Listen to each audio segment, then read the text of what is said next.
Okay, isang magandang araw sa ating lahat. Isang mapagpalang araw sa lahat ng mga kabahagi sa ating pong patuloy na pagtitipon-tipon sa ating pagsasaliksik sa bawat mga katotohanan na kailangan po natin maunawaan. Magandang gabi sa lahat ng natin dito sa Pilipinas at isang mapagpalang araw sa lahat ng mga nasa Amerika. At aking pong binabati ang aking kapatid from Michigan. Siya po ay laging kasama po sa ating pong pagtitipon-tipon sa BS na ito, si Manang Lolit Gosyoko. At maging sila, mga pinsan ko doon sa Amerika, sila Manang Diling Flor de Lisa Ubaldo, salamat po at magandang gabi po magandang araw po sa inyong lahat. So sa oras na ito ay patuloy na tayo po ay magsama-sama at buksan ang ating mga kaisipan. Dahil ang ating mga pag-aaralan ay ito po ay isang bagay na magbubukas sa atin ng mga katotohanan na ito ay kapag ito ay ating pong inasam na makamtan at maganap sa ating mga buhay, ito po ay magkakaroon ng katuparan. Kaya tayo po ay ilagak natin ang ating mga kaisipan sa ating po pag-aaral ngayon. So mula sa 2 Corinthians chapter 4, verse 4,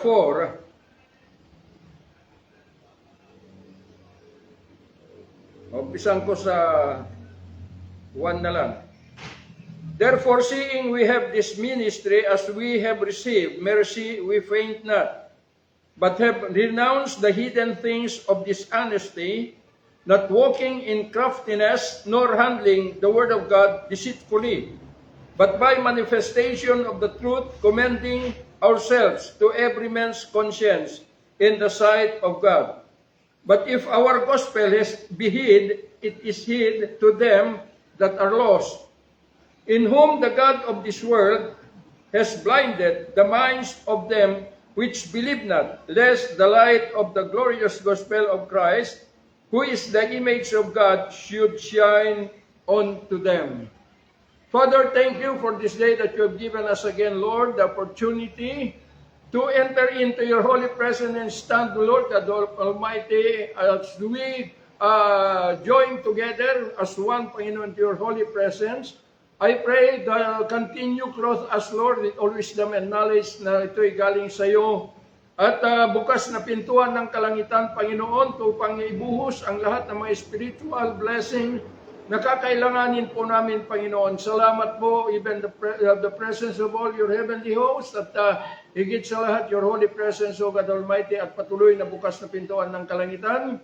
At malaya po kami to enter in, to stand in your holy presence all day long. Father, we thank you. In Jesus' mighty name we pray. Amen and amen. Okay, so ang ating pong tatalakayin sa gabing ito, sa araw na ito, ay about yung nightmare in a dark world of life.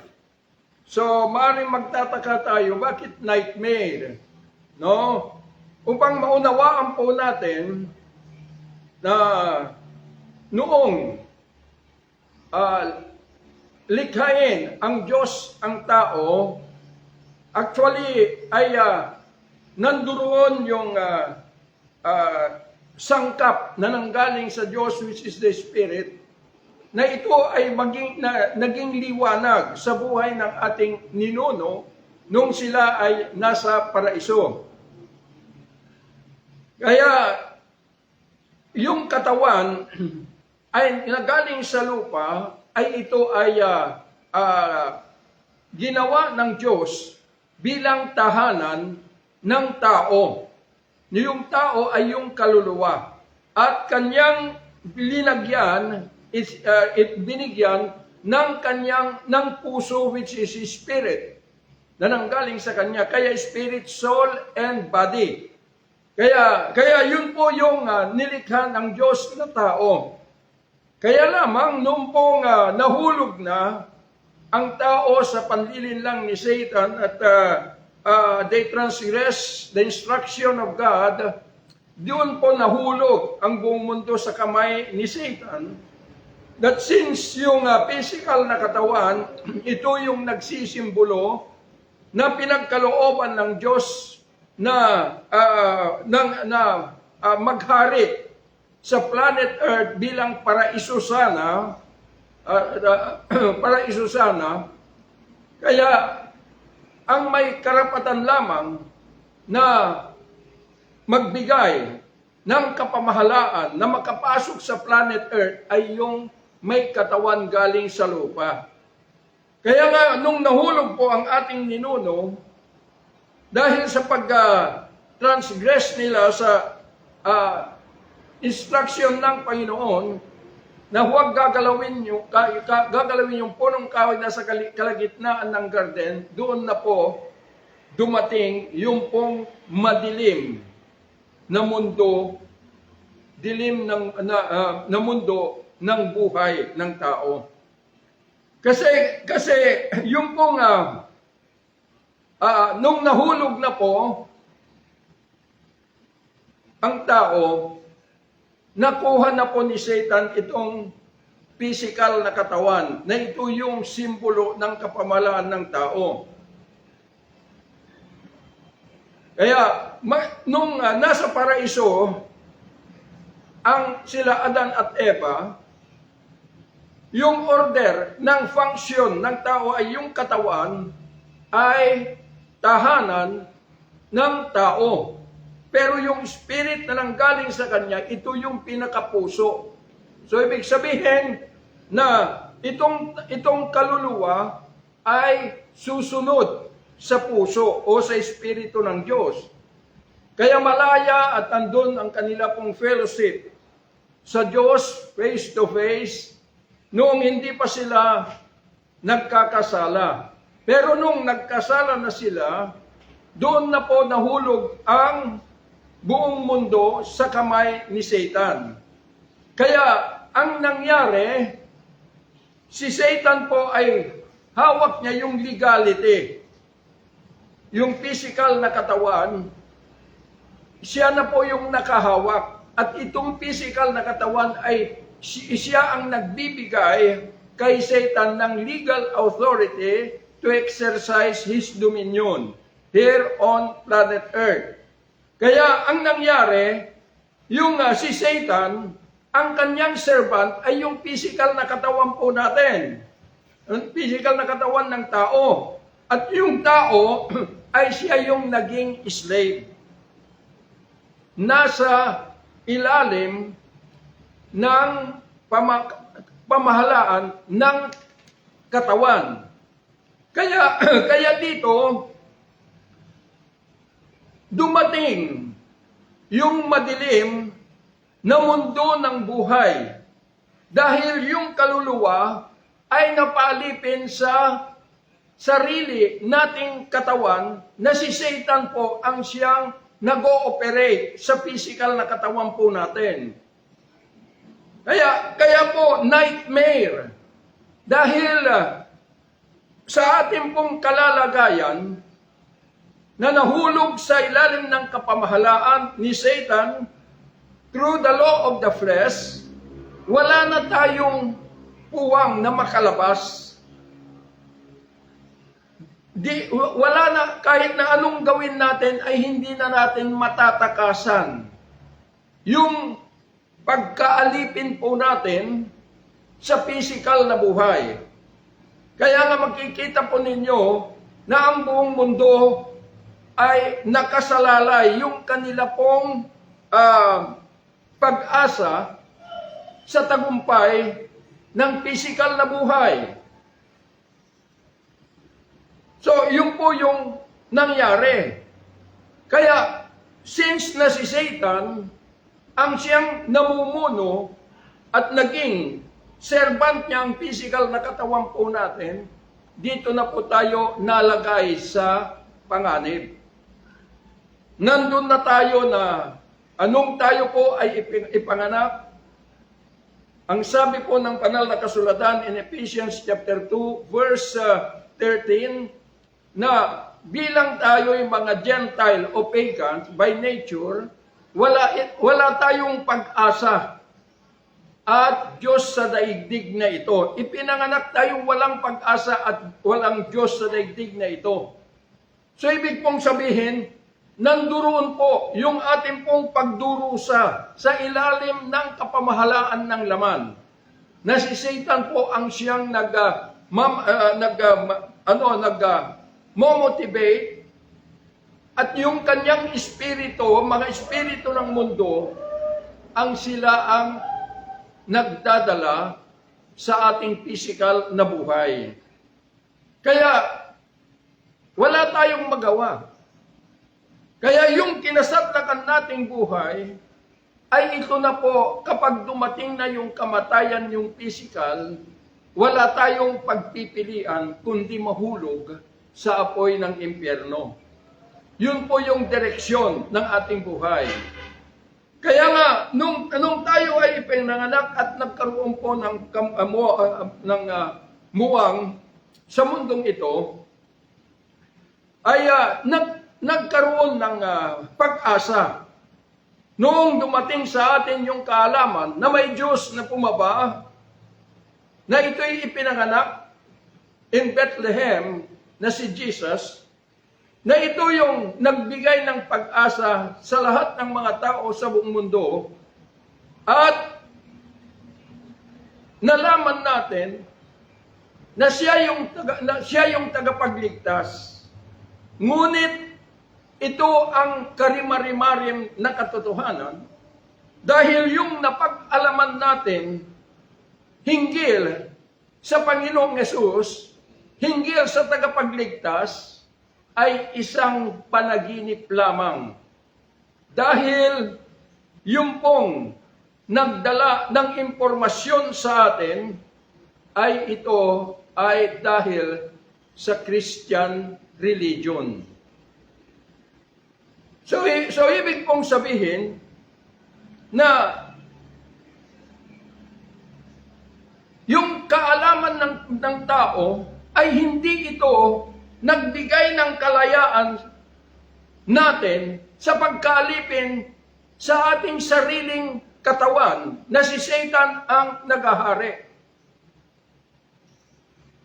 Kundi ito ang nagdala sa atin upang tayo ay mabulag.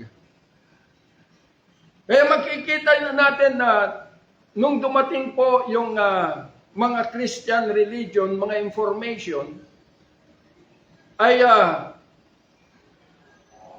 dito nagdala sa kaalaman ng tao, let's say sa Pilipinas na lang, nagdala sa kaalaman ng mga tao sa Pilipinas na since tayo po ay napabilang sa Christian religion, ang alam natin lahat ay may connection tayo sa Diyos.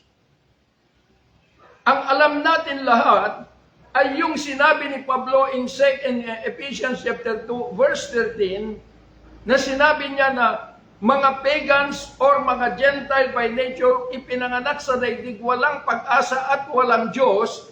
So, ang akala natin noong dumating itong mga information dahil sa theological doctrines ay dito tayo naniwala na tayo, ipinanganak tayong lahat dito sa daigdig na ito at may koneksyon na tayo sa Diyos.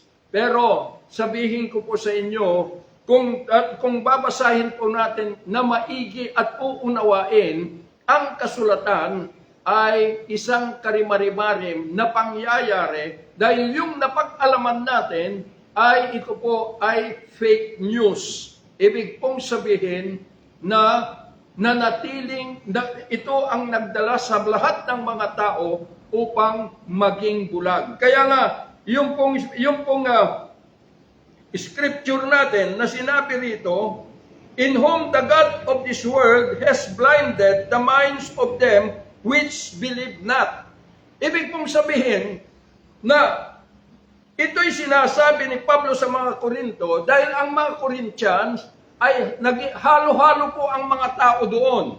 Merong Hudyo, merong mga Gentiles, merong mga Greek, Romans sa halo-halo doon sa Korinto. Kaya nga nasabi ni Pablo na ito'y mga hindi naniniwala ay binulag ni Satan ang kanilang isipan. Upang ang sabi niya rito, hindi nila makita yung glorious gospel of Christ na ito yung imahen ng tunay na Diyos.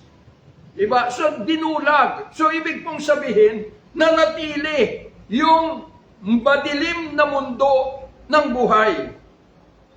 So, dito, anong sabi niya rito? Binulag ni Satan, ang Diyos ng mundong ito, si Satan, ng isipan ng mga hindi naniniwala. Pagka sinabing hindi naniniwala, unbeliever. At mga unbeliever ito ay mga pagans by nature. Tayong mga pagans by nature, unbeliever po tayo. Sinasabi natin na hindi, dahil Kristiyano tayo. Kristiyano tayo mga kapatid, because, by religion and not by reality. Dahil tayo po, kung titingnan po natin, saan ba nag-ugat at nanggaling yung pong pagiging Kristiyano natin dito sa Pilipinas. Actually, ito po yung resulta noong, ulitin ko muli, yung pong itinuro ko sa nagdaan mga BS, na noong si Emperor Constantino ay kanyang dinicriminalize yung Christianity. Ibig pong sabihin, legalize na niya yung Christianity as a state religion of Roman Empire. Kaya yung persecution doon sa Jerusalem, doon sa mga Hudyo ay naputol na, tumigil na yung persecution. Dahil noong hindi pa po legalize yung Christianity, andoon po na nagsasuffer ng persecution ang mga Israelitas, yung mga nakakilala sa Panginoong Hesus. Dahil noong first century ay patuloy yung pagmimission nila Pablo, at dito maraming mga Hudyo na ito ay naniwala. Hindi lang naniwala, kundi na naranasan nila, nabuhay sila doon sa bigkis ng pag-ibig ng Diyos. Sealed by the Spirit of promise. Kaya itong mga Roman Empire, since na meron pong ipinuhibit nila na huwag ituro ang pangalan ng Panginoong Hesus, pero dahil doon sa kanilang pagka-transform sa kanilang buhay, ay dumating yung persecution. Kaya nung year 70 AD, ay doon po sinakop ng Roma ang Jerusalem. Kaya pinagpapapatay yung mga iba talagang pinaparusahan, kagaya ni Apostle John bilang isang martir na apostle. Hindi po siya sumuko at hindi po siya natakot, kagaya ni Pablo nang sabi niya, I am not ashamed for the gospel. So ibig sabihin, siya po yung isang pinakamatalinong tagapagturo ng mga theological tradition, pero dahil nakilala niya ang buhay na Diyos at he received the seal of the Spirit of promise, at kanyang binitawan yung kanyang itinuturo na theological doctrines, at ito po ay kanyang dinala yung pong ebanghelyo ng Panginoong Hesus, the gospel of Christ. Kaya anong sabi niya, I am not ashamed for the gospel of Christ, for it is the salvation of them that believe, first for the Jew and second to the Gentiles. hindi ko na ikinahihiya. Bakit? Dahil lahat ng kanyang karangalan, lahat ng kanya pong itinuturo hinggil sa mga theological doctrines, ay ito ay kanyang isinuko. At sabi sa Philippians chapter 3, na kanya pong ibinilang na basura ang mga katuruan na yun yung sinasabi ng Panginoong Hesus na bumulag sa mga tao na ito'y pinagtibay ni Apostle Pablo in 2 Corinthians chapter 3 verse 14 na nanatiling bulag ang mga Israelitas, ang mga taong ito, sabi niya, dahil sa pagkakabasa ng lumang tipan, which is the Scripture, which is the Old Testament. Kaya makikita po natin na yung katuruan, although nagtuturo sila sa theological doctrines, na talagang tanggap nila na yun yung way how they are going to serve the living God. Pero hindi, dahil ito ay nagsilbing bumulag sa mga Israelitas. Kaya nga sabi ng Panginoon sa mga Pharisees na nandito ang Panginoon, nang sabi niya, woe to you, Pharisees and scribes, dahil naglagay kayo ng harang sa kaharian ng langit laban sa mga tao, dahil kayo, sabi niya, ay hindi makakapasok at yung mga gustong pumasok, hinahadlangan nyo. So ganun po yung ginagawa ng mga Pharisees. Kaya anong sabi ng Panginoon? Sa Matthew chapter 23 verse 26, 25, woe unto you, scribes and Pharisees, hypocrites, for you make clean the outside of the cup and of the platter, but within they are full of extortion and excess. Ibig pong sabihin, nang sabi ng Panginoon, mga hipokrito kayo, sabi niya, dahil linilinisan ninyo, sabi niya, ang labas ng kupeta at mga plato, ngunit, sabi niya, sa loob, it is full of extortion and excess. Thou blind Pharisee, cleanse first that which is within the cup and platter, that the outside of them may be clean also. Ibig pong sabihin, na yung kanilang itinuturo, na theological doctrines, pagka sinabing theological doctrines, ito yung kanilang na-interpret orally concerning the Scripture. Kaya ito yung kanilang itinuturo at ito yung naging tradition of the elders. Na yung sabi rito, yung kanilang itinuturo, nalilinisan niya yung panlabas, pero sa loob, hindi. Punong-puno ng extortion, sabi ng Panginoon. So, ibig pong sabihin, outwardly, nagkakaroon ng reformation ang bawat mga tao na sumusunod sa kanilang katuruan. Pero sa kaloob-looban, nananatili silang mga hipokrito, ang sabi rito, na mga hipokrito. Woe to you, scribes and Pharisees, hypocrites, for you are like unto white sepulchres, which indeed appear beautiful outward, but are within full of dead men's bones and of all uncleanness. Even so, you also outwardly appear righteous unto men, but within you are full of hypocrisy and iniquity. So anong sabi ng Panginoon? Sabi niya, para kayong mga napinturahan na mga nitso. Ang sabi ng Panginoon, na ito'y nakikita na maganda sa panlabas, pero sa loob punong-puno ng mga patay na tao ang kanilang mga buto sa loob. So, ganun po yung katuruan na ginawa nila. Na ito yung sinasabi ng Panginoon na kung paano nabulag ang mga Israelitas. Kaya sabi niya in John chapter 5 verse 39, sinasaliksik ninyo ang kasulatan. Dahil dito naniniwala kayo na meron kayong buhay na walang hanggan at totoo. Dahil ito yung nagpapatunay sa akin. Verse 40, kaya lang di naman kayo pupunta sa akin para magkaroon kayo ng buhay. So ibig pong sabihin na nandun na ang Panginoon, yung Mesaya. Dumating na siya. Dahil Mesaya, ibig pong sabihin, the coming King and the deliverer of the Jewish people.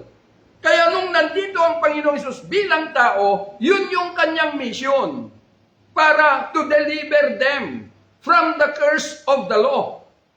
Para makapasok sila in the day of regeneration to fulfill yung pong law and the prophet in behalf of them. Kaya lang, sabi ng Panginoon, di naman kayo pupunta sa akin para magkaroon kayo ng buhay. Kaya doon, nagpaalipin sila sa mga Pharisees, doon sa mga katuruan, mga theological doctrines. Kaya makikita ninyo na panlabas talagang banal na banal, pero panloob, they are hypocrites. Ganon din po yung panahon na dumating ito kay Emperor Constantino, dahil noong panahon na hindi pa dinicriminalize ni Emperor Constantino noong taon 313 AD, ay patuloy yung persecution sa mga Israelitas na ito ay na-convert in reality. Pinapatay, pinaparusahan. Pero noong year 313 ay dinicriminalize niya yun. Ibig pong sabihin, nag-issue na ng Edict of Milan that Christianity is now legal as a state religion of Roman Empire. Kaya po, nabigyan na ng kalayaan ang mga tao sa bawat mga grupo na magtayo ng kanilang religion. Kaya makikita po ninyo noong pong na-canonize yung 73 books, kasi 66 lang yon, pero dinagdagan nila ng apocryphal book. Kinanonize nila, ito yung kanilang order sa buong mundo na lahat ng mga Kristiyano ay ito, Biblia, ay siyang batayan ng kanilang pananampalataya, being the inspired and the authoritative Word of God. Pero kailangan maintindihan po natin kung bakit linegalize ni Emperor Constantino ang Christianity noon, dahil yun po to replace their pagans, their cult religion, na ito'y nirevive ni Emperor Aurelians noong year 270, na yung kanilang Sol Invictus, na ito ay meron pong annual birth ng December 25, ay kailangan ma-replace ng Christianity a religion of state religion of Roman Empire. So ibig pong sabihin na ito ay political purpose. Political purpose. Dahil ang mga Roma, gusto nilang kumalat yung kanilang pangalan, paulit-ulit kong sinasabi para ma-refresh tayo. Kailangan nilang maipakalat yung kanilang pangalan sa buong mundo. At yun yung ginamit nila, that Roman Catholic Church.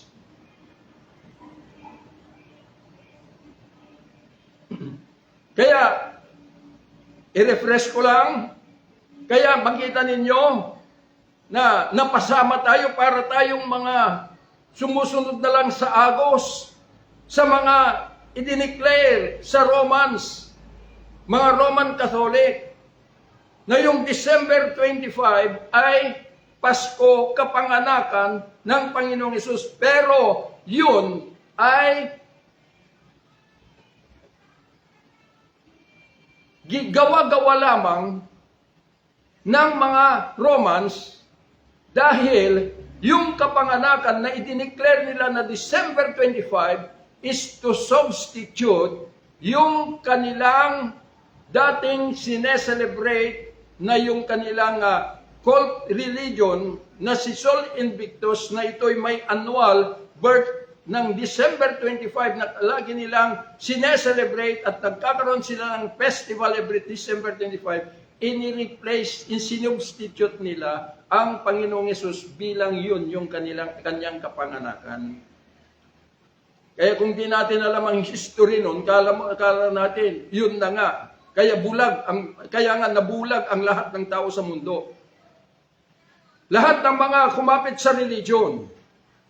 Kaya makikita po ninyo, nung i-declare that the Bible is the Word of God, the inspired and authoritative Word of God, dito na po ay patuloy na umusad. Dahil legal na, nagkaroon po ng mga separation hanggang kay Martin Luther. Si Martin Luther ay German priest, ulitin ko po, pari rin yon.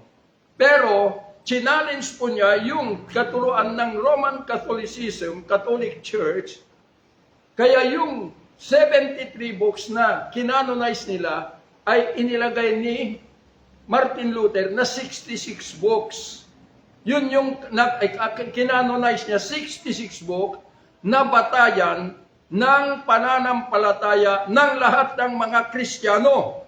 Kaya noong lumabas siya at sumeperate doon sa Roman Catholic, kaya ibinangon niya yung Protestant Reformation. Kaya Reformation. Bakit Reformation?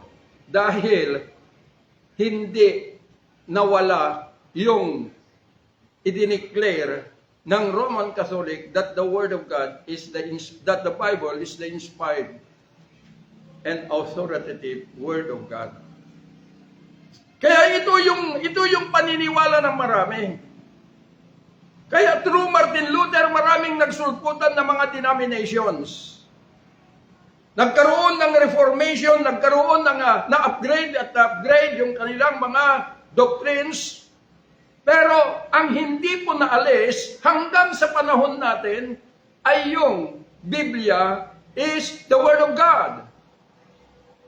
Na ito ay hindi natin nalaman, masakit na marinig. Pero tandaan po natin na ito yung nagdala ng pagkabulag ng lahat ng mga tao.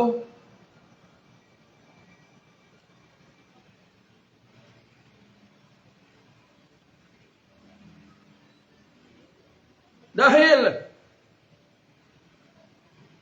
yun yung dumating din sa atin. Dahil yun yung turo ng mga Christian religion.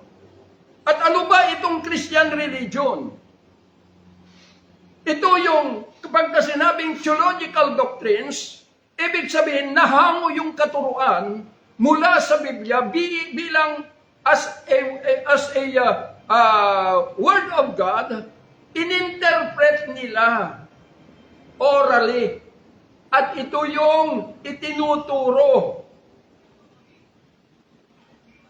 At itinuturo ng mga tao na hindi alam ng maraming mga papastor, mga reverend, mga bishop, na ito ay noong pamang andito ang Panginoong Hesus, ay dineclare na niya, even si Pablo, na itong katuruan na ito ay siyang bumulag sa mga Israelitas at yun na rin ang bumulag sa atin sa bansang Pilipinas. Kaya makikita ninyo anong ginagawa. Dahil Christian nation. Kaya hallelujah, manalangin tayo. Mga kapatid, once na ito ay still a religion, wala pa tayong connection sa Diyos. Still, ang Pilipinas is a pagan nation. Christian religion, pero pagans. Yun yung katotohanan nito. Dahil lahat ng mga nakatayo na mga denomination, Baptist man, Methodist man, Assemblies of God, JIL, Jesus Reigns, at mga iba pa, ang batayan ng kanila kung katuruan, maging ang mga saksi ni Jehovah, maging ang mga Iglesia ni Manalo, maging ang mga Seventh-day Adventist at mga iba pa, ang kanilang batayan sa kanilang pagtatayo ng kanilang mga organization at mga religion ay yung Biblia as a Word of God. Kaya, kung tatanungin silang lahat, sasabihin, Kristiyano kami. Sasabihin naman yung Iglesia Manalo, Kristiyano kami. Sasabihin naman ng mga Baptist, Kristiyano kami. So, totoo po Kristiyano, pero hindi yung reality na ito ay unang ipinangon ng Panginoon in Acts chapter 11, na ito ay mga tao, kagaya ng sinabi ko, na yung Christian na naibangon doon ay mga tao na ito'y nanggaling sa iba't ibang mga lahi, Hudyo, Gentile, Roma o ano paman, na ito ay napag-isa. No, they are tinanggap nila the seal of the Spirit of promise. And they are justified by faith.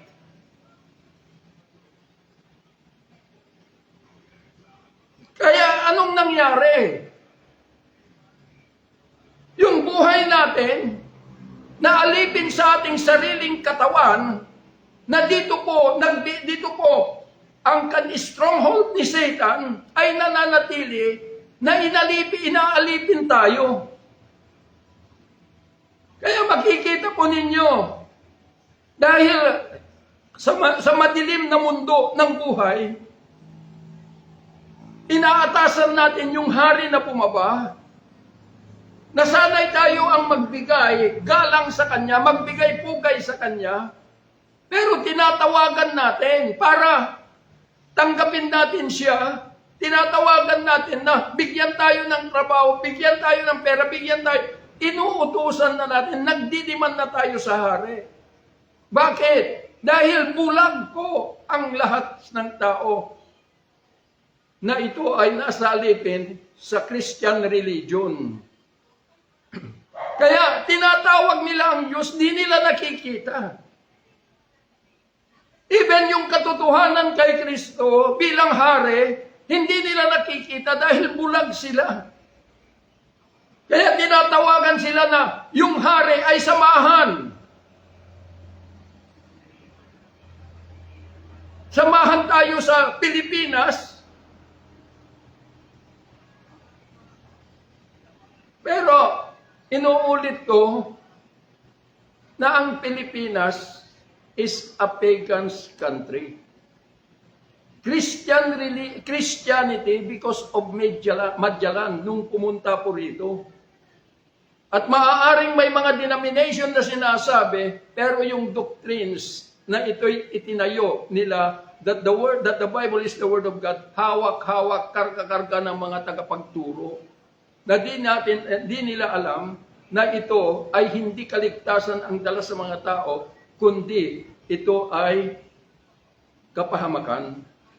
Kaya makikita ninyo, anong sabi ng Panginoon sa mga Pharisees? Kung hinggil sa pagtuturo, hinggil sa scripture, mas matalino pa kaysa sa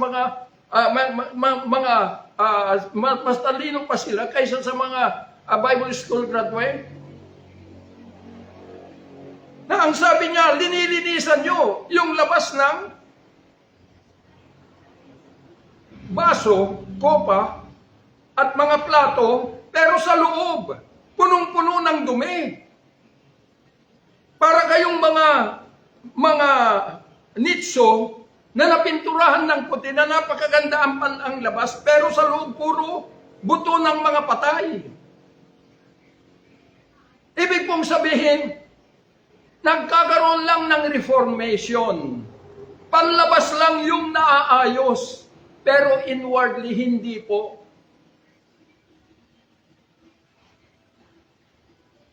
So ano ba yung panlabas na nalilinisan? Ibig sabihin kung lasenggo yung tao, hindi na lasenggo. Kung magnanakaw, hindi na magnanakaw. Kaya lang, nabago nga, pero nananatiling karnal.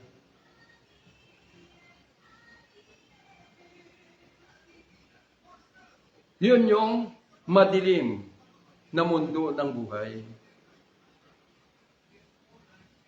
Na yung inaasahan natin dahil tayo po ay dumadalo sa mga gawain, ang dami. At dito nagpapasikatan ng kanadami. Kaya sabi nila sa amin dito, oy, wala na yatang miyembro ni Pastor Pat. Nakabatay sila sa dami ng miyembro na hindi naman natatransform, kundi nare-reform lang. Diba? Kaya ang ginagawa ng mga organization ay lalo na ang mga papastor, kung sino yung malaki ang pera, yun, doon sila pupunta. Kaya bulag pa rin.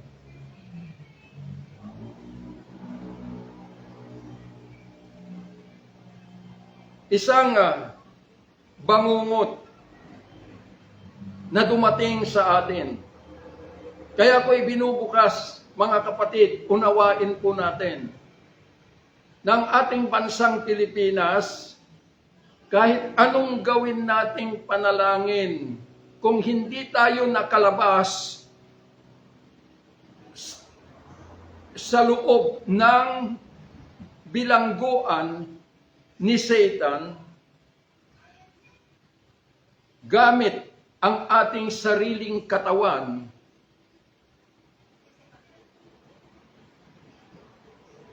wala pong epekto ang ating panalangin.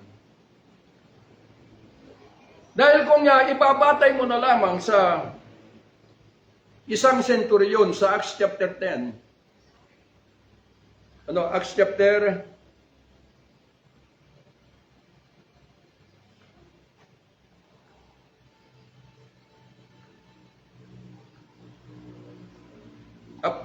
chapter 10, na kung saan ay siya ay isang senturyon na siya ay opisyal ng armada ng Roma, pero siya po ay nag-aaral under ng mga Parises. Itong senturyon nito ay katulad ni Pablo, na kung ano yung narinig niya, ano yung napag-aralan niya, ay ito yung ina-adapt niya. Talagang yung kaniyang pag-aaral dito, talagang puspusan na yung katotohanan ng kaniyang pananalangin ay anduroon. Kaya nga ang sabi rito, a devout man and one that feared God with all his house, which gave much alms to the people and prayed to God always. So ibig sabihin na devout man and God-fearing. Bakit? Dahil sa kanyang napag-aralan concerning yung batas na itinuturo ng mga Parises. Pero anong sabi ng Diyos? Umabot sa kanya yung panalangin niya sa Panginoon. Walang magawa ang Diyos. Bakit yung kanyang kaalaman lamang hinggil sa Diyos ay nagmula sa turo ng tao? Through the interpretation of man. Kaya nagpadala ng anghel para sabihan si Centurion na magpadala ng tao papunta sa Joppa dahil andun si Simon Peter. Dahil pinapatawag siya para siya ang magsabi ng salita na kanyang ikaliligtas at ikaliligtas ng kanyang buong sambahayan. Ang talino itong centurion. Pero bakit yung walang pinag-aralan na si Pedro ay yun yung pinasusundo ng Diyos para siya ang magsabi ng salita ng kaligtasan?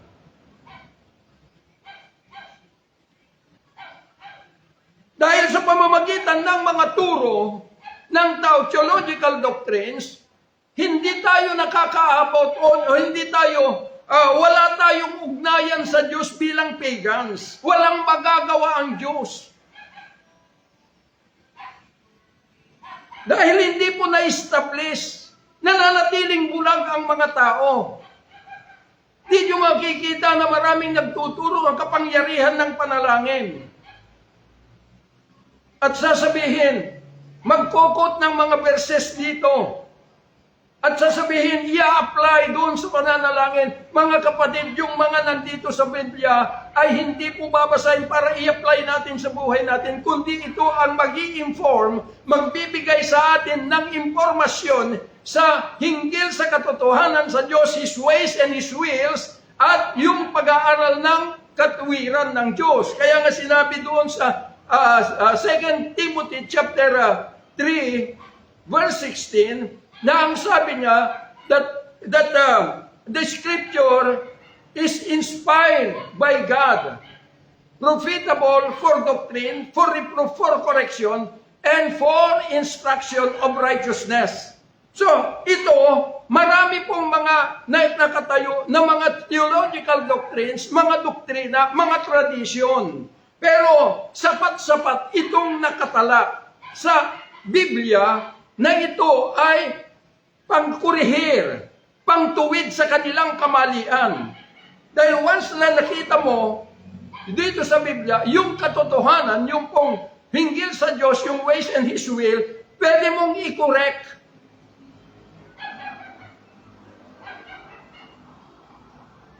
Kaya ang sabi nila, pastor, kasi pag-aaral ng katwiran ng Diyos, totoo po yun. Pero tandaan po ninyo, even Pablo, yung katwiran ng Diyos noon na kanyang sinusunod is the righteousness of the law. Na sa pamamagitan ng kasulatan, may tutuwid yung pong katwiran. Dahil yung katwiran, pagkatapos na na-abolish ng Panginoong Yesus, na-abolish niya, in His flesh the enmity, even the law of commandments contain ordinances, na-abolish niya yon, ito na ay na-implement yung pong better, new covenant and but with better promises. Kaya nga sinasabi ng banal na kasulatan that even in Romans chapter 3 verse 22, that even the righteousness of God by the faith of Christ. Ibig sabihin, hindi na po yung righteousness of the law, but the righteousness of God by the faith of Christ. So, ibig pong sabihin, na yung katwiran ng Diyos ay magaganap mo lamang kapag natanggap mo yung pananampalataya kay Kristo. Hindi yung ibig sabihin na yung katwiran ay makakamtan mo kung may pananampalataya ka kay Kristo, mali po yun.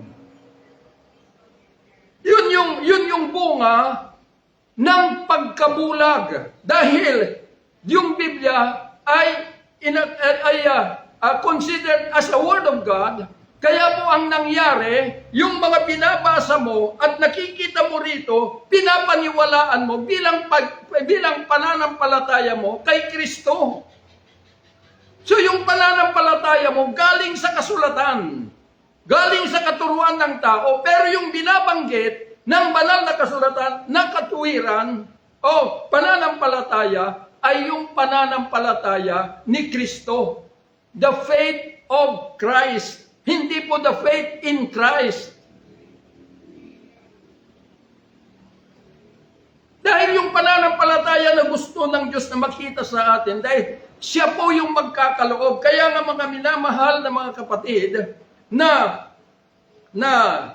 ganito yon na yung pagpasok natin, nung ibinukas ng Panginoon, binigyan tayo ng divine amnesty, ay ito ay kinakailangan humakbang tayo at humarap sa presensya ng Hari. Dahil bumaba siya, natapos ng Panginoong Hesus yung kanyang mission bilang tao, pero ito na, yung kanyang mission bilang si Kristo ay sa buong sanlibutan na. Pero kinakailangan humarap ang lahat sa Kanya, sumuko sa Kanya. Dahil walang pananampalataya na makukuha mo dahil sa kaalaman mo sa Biblia. Kundi ang makukuha mo ay yung dadalhin ka in the presence of the King at sumuko ka sa Kanya, siya yung magkakaloob ng pananampalataya sa iyo. Dahil siya po ay kung tanggap ka niya at qualified ka, magtotrono sa iyo. He enthroned Himself into your mortal being. Matthew chapter 25 verse 31. Enthrone Himself. Ibig pong sabihin, kaya magtotrono dahil kukumpletuhin na niya yung pagkatao mo. Spirit, soul, and body na sa pamamagitan ng kanyang Espiritu, the Holy Ghost, ito ay idadamit niya sa iyo upang yung Espiritu ng Diyos ay siyang magsilbing puso mo na dito ang ugnayan ng Diyos through the Holy Ghost. Kaya ito yung magdadala sa iyo ng pananampalataya ng Panginoong Hesus because He is the author and finisher of faith. Kaya ang daming bulag, nananalangin, dahil may pananampalataya kay Kristo, yun yung mali. Ang sabi ng Panginoon, malinisan muna yung loob bago sa labas. So magkakaroon ng transformation. Yun yung sinasabi na kailangan ma-justify ka by the faith of Christ. Kailangan ma-justify ka. Ma-transform. Para kung manalangin ka, meron ka ng access to the Father. Paano ka mananalangin na walang access? Ang access mo lang ay yung Biblia. Na pinaniwalaan mo, that is the Word of God.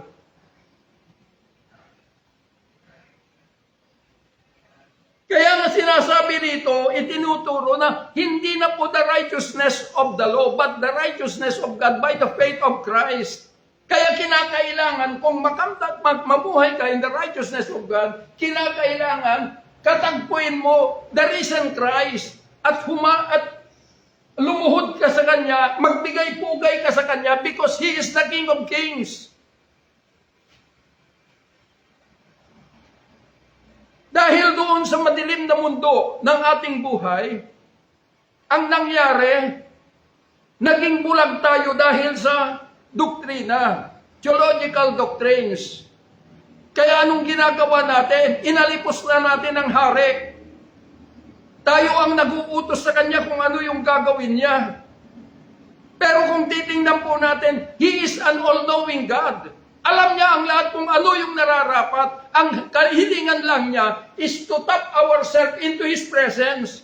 Kaya ang sabi niya rito, sa binasa ko, that the God of this world has blinded the mind of them that does not believe. Na hindi naniniwala, unbeliever. Ibig sabihin, pagka sinabing unbeliever at hindi naniniwala, yun yung lahi natin. Naniniwala tayo sa Scripture, pero hindi tayo naniniwala sa Kanya bilang bumabahari. Mas pinili natin na yakapin ang Scripture at ituro sa mga tao kaysa yung pumasok kayo in His presence upang damitan Kanya ng katotohanan para yung buhay mo, yun yung maipahayag mo sa mga tao dahil yan yung image of the living God. The image of God. The glorious.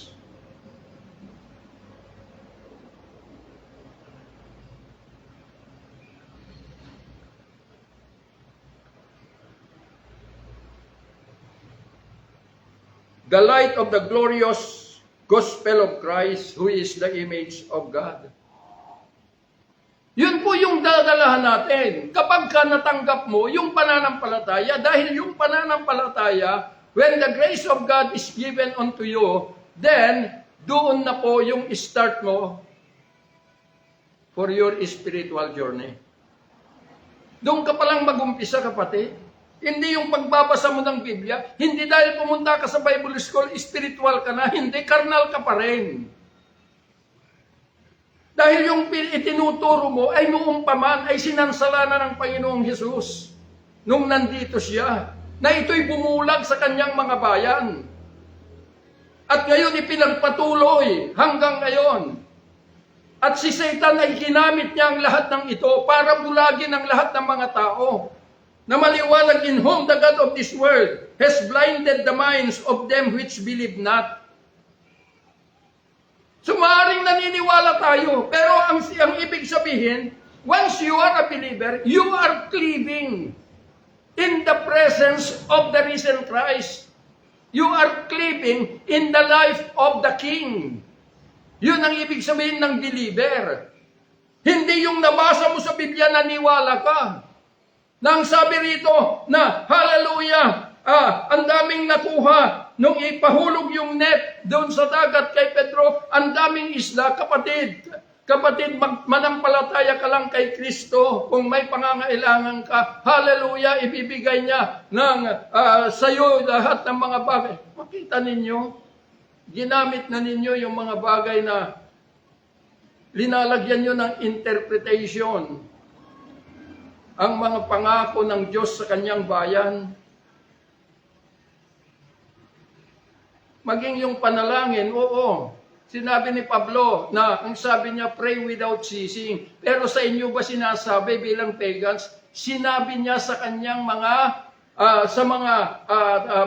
tao na ito'y tumanggap the grace of God, which is the Holy Ghost. Yung nagkatanggap, the seal of the Spirit of promise. Hindi sa atin bilang pagans. Tayo yung mga pagans, una sa lahat, kailangan makapasok tayo in His presence upang matanggap natin the seal of the Spirit of promise at tayo ay napakahalaga na ang bawat panalangin po natin. Dahil magkakaroon na tayo ng direct access to the Father. Na yun yung sinasabi ni Pablo, na ang sabi po niya rito,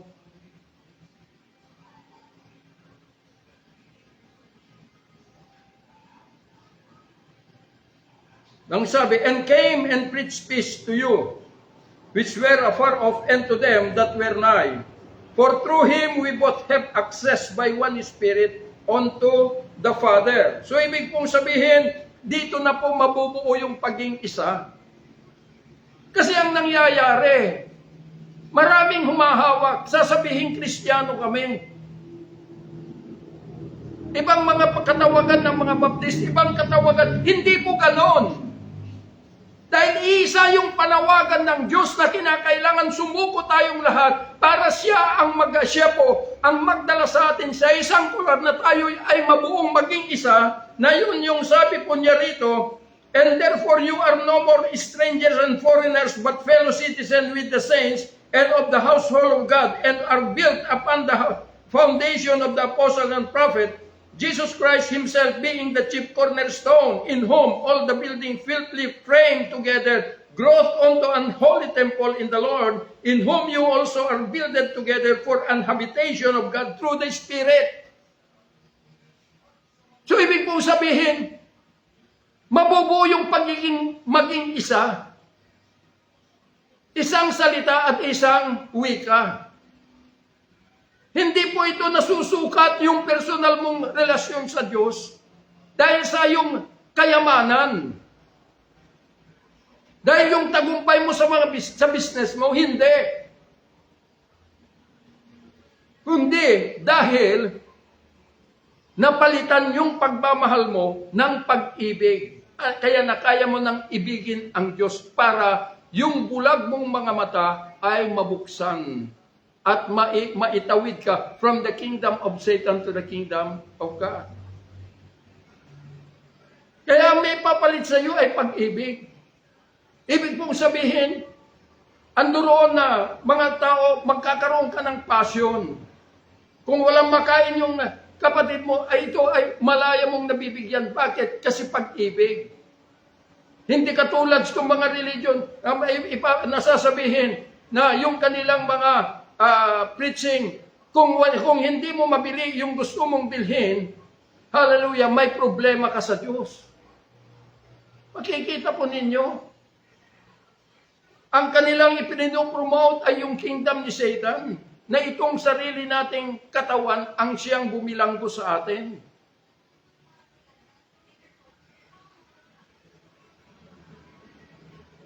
Kaya kailangan i-dethrone natin the dominion of Satan in our life. Dahil wala namang magagawa na si Satan eh. Ang bumulag lang sa atin ay yung si Satan na ginamit ang theological doctrines para mabulag ang mga tao. Kaya paano magdesisyon na humakbang? Eh yung kanilang katuruan ay nagbigay sa kanila ng pag-asa na sila ay may koneksyon na sa Diyos.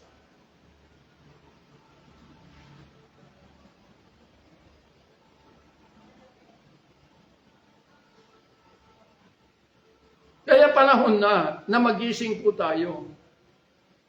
Ipinanganak tayo sa madilim na mundo ng buhay. Tayo po ay, apart from Christ, bilanggo tayo, slave tayo ng sarili nating katawan. Kaya ito yung sinusunod natin.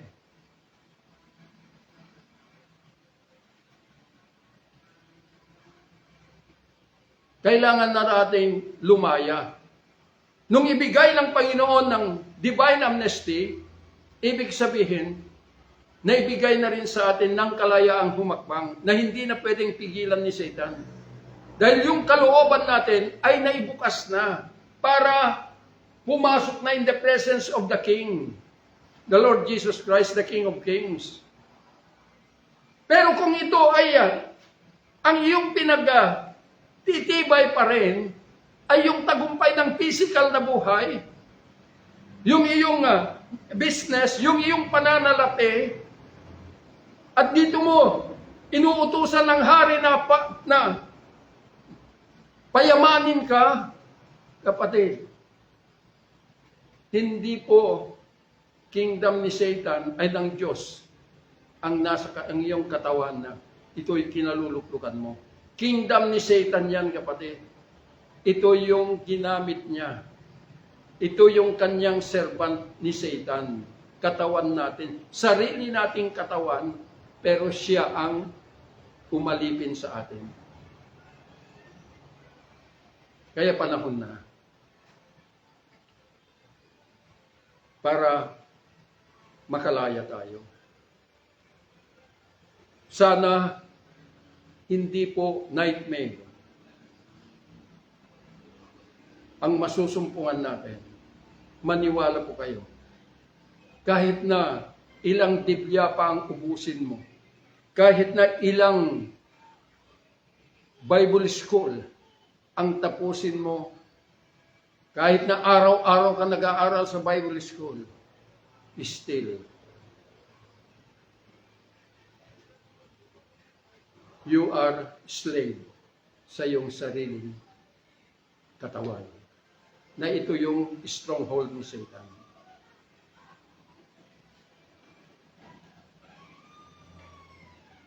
Kaya nga righteousness of God, mga kapatid, dahil kinakailangan, katagpuin mo.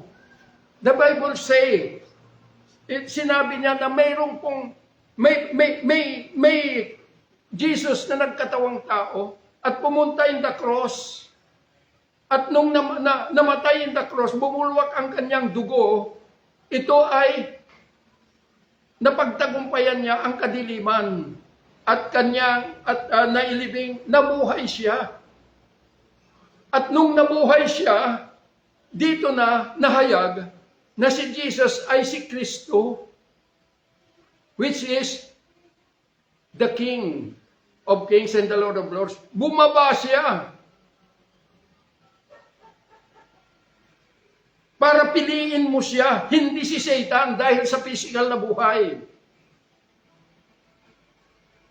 Kasi mas madali kasi na sundin yung yung kasulatan yung mga sa paniniwala na may koneksyon ka na sa Diyos, kapatid, hindi.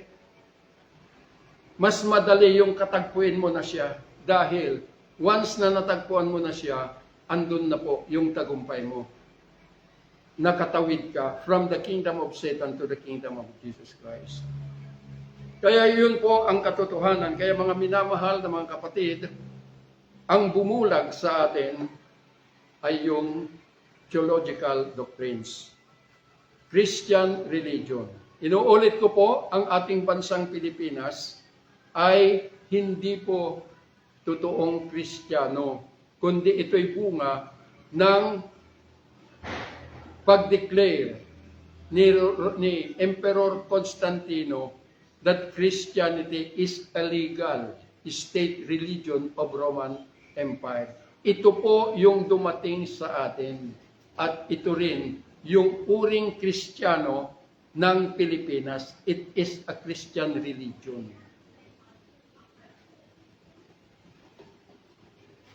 Pagano pa rin.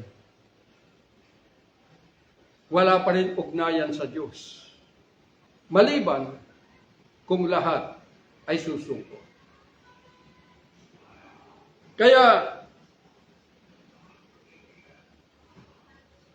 ito ay sasabihin ko bilang babala na sa lahat ng mga matatalino at nakatapos, may pag-asa. Pero kung nahihiya kayo, gayahin niyo si Pablo, hindi nahiya, sabi niya, I am not ashamed for the gospel. Ibaba na ninyo ang inyong mga napag-aralan dahil hindi nagbibigay ng kaligtasan sa tao, kundi pagkabulag. At sabay-sabay lahat nasusuko in the presence of the King. At matulungan natin ang ating bansa na maitawid from the kingdom of Satan to the kingdom of Jesus Christ. At dito, ang sabi ng Panginoon, I will heal your land. Dito pa lamang, mabibigyan ng karapatan ang Diyos para kumilos. Kung tayo po ay haharap sa hari at susuko na sa Kanya. Dahil yung hari natin na si Satan ay matagal ng talunan. Kaya lang, tuso siya. Ginamit niya ang Biblia, theological doctrines para bulagin ang mga tao at bulagin ang mga tagapagturo. Kaya po mga minamahal na mga kapatid, sana po ito ang magbigay liwanag sa atin upang yung desisyon natin ay mabago para maibigay ang kaluwalhatian ng buhay na Diyos. Maraming salamat at magandang gabi sa inyong lahat. Father, thank you for this word that you have put into my mouth, Lord God, that I'm going to speak, Lord God. I pray, O God Almighty, that all this word, Panginoon, Lord God Almighty, that you have said that every voice that cometh out from your mouth will never return void unto you, but it shall fulfill the purpose that please you. That's why I pray that all these realities, Lord, ay magganapin niya. Ang lahat ng bagay na ito ay magbibigay kaluwalhatian sa iyo, sa lahat ng mga nakarinig.